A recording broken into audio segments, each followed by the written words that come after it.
Hi, let's talk about starting allergenic foods. As I mentioned in the feeding video, the highly allergenic foods are dairy, eggs, wheat, fish, shellfish, peanut butter, peanuts, sesame, and soy. So if you are starting any of those, you want to just start one at a time and you want to do it early. The allergists think the earlier the better. So as soon as you're ready to start foods, you want to start those allergenic foods. And you want to start with just a little bit. I've told parents with peanut butter, for instance, there's several ways you can do it. Some people say add a little water or add a little milk, mix it up to make it thinner and have them have that. Or you can just take a little bit of peanut butter, just put a dab near their mouth, see if there's any reaction. Next day, put a little on their lip, see if they do okay. And then if they do okay, you can give them some to put in their mouth. So basically, with any allergenic food, once you've introduced it, you want to keep it in the rotation.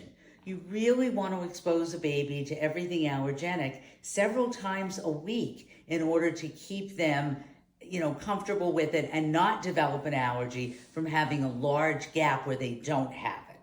In the past, we used to recommend holding off on allergenic foods. And in fact, peanut butter, everybody was told not to start it till age 3.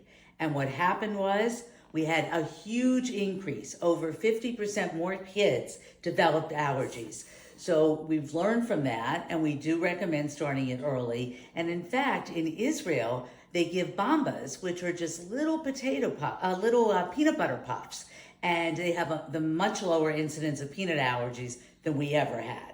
So don't be afraid to start the allergenic foods. Just as I said, do one at a time, and you certainly want to wait several days before introducing another allergenic food.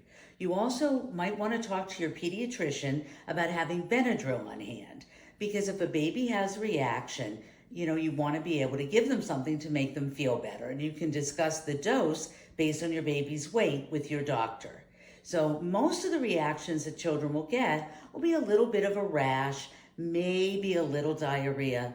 But if your child really has something more severe, if you see hives, which are big red blotchy spots that look like mosquito bites, or certainly if there's any lip swelling, you want to call your doctor immediately. Thanks.